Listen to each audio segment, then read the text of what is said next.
Bismillahirrahmanirrahim. Assalamualaikum warahmatullahi wabarakatuh.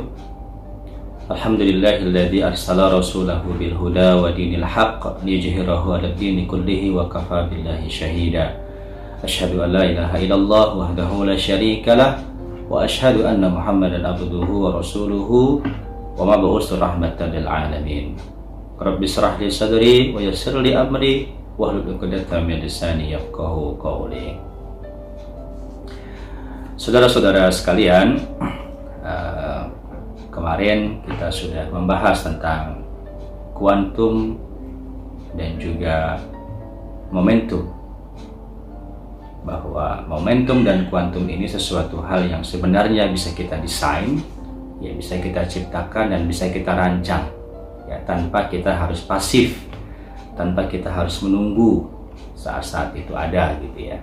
Jadi mulai sekarang kita bisa desain, kita bisa rancang momentum dan kuantum kita sendiri.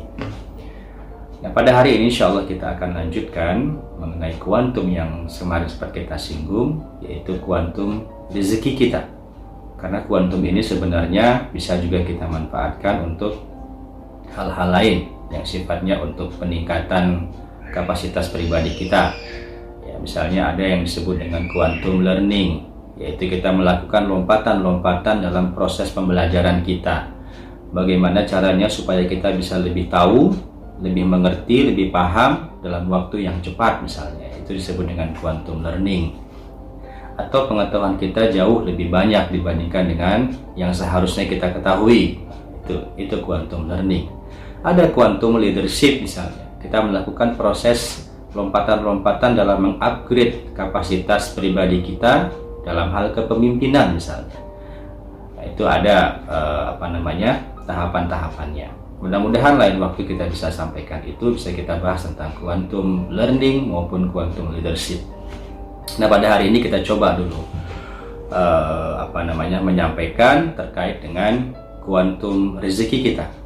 Ya, sebenarnya ada banyak ya pintu rezeki, dan rezeki itu bukan hanya berhubungan dengan harta atau uang kita saja, ya, tapi rezeki itu adalah berbagai kebaikan dari Allah Subhanahu wa taala, berbagai kebaikan, keberlimpahan yang diberikan oleh Allah Subhanahu wa taala, itu termasuk juga dengan rezeki kita. Maka kita harus patut bersyukur dengan rezeki yang senantiasa Allah berikan kepada kita. Nah, saudara-saudara sekalian, jadi ada 8 pintu rezeki yang selama ini kita hanya fokus kepada satu pintu saja. Sebenarnya ada 8 atau mungkin ada lebih dari 8 ya, karena saya hanya baru memahami, baru mengetahui 8, maka ini akan saya bagikan kepada saudara-saudara sekalian. Pintu yang pertama adalah bahwa rezeki itu sebenarnya sesuatu hal yang telah dijamin oleh Allah Subhanahu wa taala. Jadi kita harus meyakini bahwa rezeki kita itu sesuatu hal yang telah dijamin. Nah, kalau kita sudah meyakini ini satu pintu yang merupakan peluang untuk masuknya rezeki kepada kita. Allah Subhanahu wa taala mengatakan dalam surat yang ke-11 ayat ke-6, A'udzubillahi minasyaitonir rajim, wa ma min dabbatin fil ardi ilallahi rizquha. Sesungguhnya tidaklah sesuatu makhluk pun bergerak di muka bumi ini melainkan semuanya sudah dijamin rezekinya oleh Allah Subhanahu wa taala. Jadi ada 3 hal yang telah ditentukan oleh Allah Subhanahu wa taala ya sebelum kita lahir, yaitu tentang rezeki kita, tentang jodoh kita, dan tentang kematian kita. Siapa jodoh kita, berapa rezeki yang akan kita dapatkan jumlahnya, bagaimana cara mendapatkannya, dan seterusnya. Lalu kapan kita akan mati dan bagaimana proses kematian kita. Sesungguhnya itu sudah dicatat terlebih dahulu ya sebelum kita lahir ke dunia ini. Nah, saudara-saudara sekalian, jadi pintu yang pertama kita harus meyakini bahwa rezeki itu sesuatu hal yang telah dijamin oleh Allah Subhanahu wa taala. Jadi jangan pernah khawatir bahwa kita akan mendapatkan rezeki ya. Kita sudah pernah menyinggung kemarin tentang seseorang yang belum pernah akan dipanggil oleh Allah Subhanahu wa taala sampai ia menikmati atau merasakan rezeki yang terakhirnya, baru ia akan meninggal, baru ia akan mati. Jadi rezeki itu sesuatu hal yang sudah dijamin. Nah, ini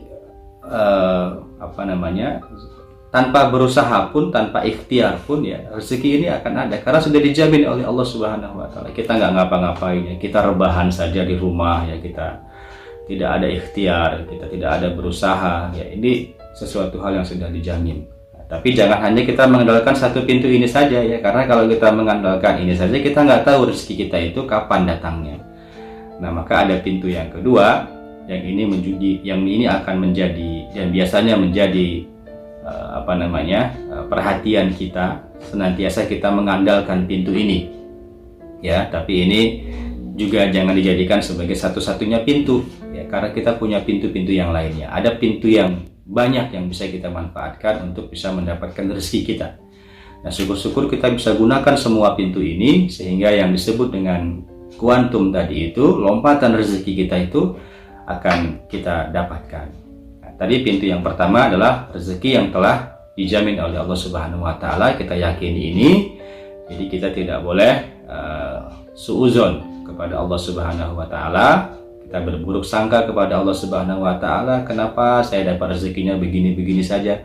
Kenapa saya tidak dapat rezeki yang lebih banyak? Kenapa dia lebih banyak daripada saya padahal saya lebih soleh misalnya? Ya, itu ungkapan-ungkapan yang suuzon kepada Allah Subhanahu wa taala.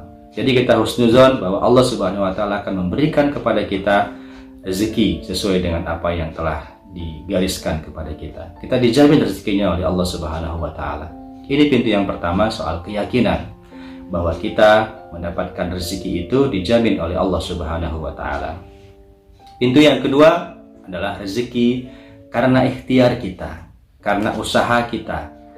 Jadi kalau kita nggak berusaha, ya rezeki itu sulit datangnya kepada kita. Makanya kita perlu berusaha terus. Kita perlu buat usaha gitu ya, agar kita bisa mendapatkan rezeki itu. Allah Subhanahu wa taala berfirman dalam surat An-Najm ayat yang ke-39, wa allaisa lil insani illa ma sa'a. Dan bahwa manusia hanya memperoleh apa yang telah diusahakannya. Dalam surat Ar-Ra'd juga Allah mengatakan bahwa Allah tidak akan mengubah suatu kaum melainkan kaum tersebut yang mengusahakannya sendiri. Jadi kalau tidak berusaha ya tidak akan berubah kita. Makanya poin ikhtiar ini, poin usaha ini menjadi poin yang sangat penting kita untuk bisa mendapatkan rezeki kita. Nah, kemarin saya sempat juga menyinggung apa yang dikatakan oleh Ibnu Athaillah dalam kitab Al-Hikamnya, bahwa harapan sesuatu hal yang dilakukan dengan perbuatan, dengan ikhtiar, dengan usaha, dengan amal. Jika tidak, maka itu hanya hayalan. Kita punya harapan, kita punya cita-cita ingin jadi orang kaya, tapi nggak pernah mau berbuat, nggak pernah mau berusaha, maka itu hanya hayalan. Kita berusaha, kita punya harapan, kita punya cita-cita ingin jadi pimpinan, ingin jadi presiden, ingin jadi gubernur dan sebagainya, tapi nggak pernah mau berbuat, maka itu hanya hayalan. Jadi terletak pada perbuatan, perbedaan antara harapan dengan hayalan. Nah, ini pintu yang kedua, yaitu rezeki karena usaha, rezeki karena ikhtiar kita. Saudara-saudara sekalian, mudah-mudahan besok kita lanjutkan lagi. Ya, ada 8 pintu rezeki yang nanti insya Allah kita akan bedah satu persatu. Nah, sekarang kita sudah memahami ada minimal 2 pintu rezeki yang mulai sekarang sudah bisa kita maksimalkan. Yang pertama soal keyakinan kita bahwa rezeki itu merupakan sesuatu hal yang dijamin oleh Allah Subhanahu wa taala, dan yang kedua tentunya rezeki itu bisa kita dapatkan dengan cara kita ikhtiar, kita berusaha. Mudah-mudahan bermanfaat. Assalamualaikum warahmatullahi wabarakatuh.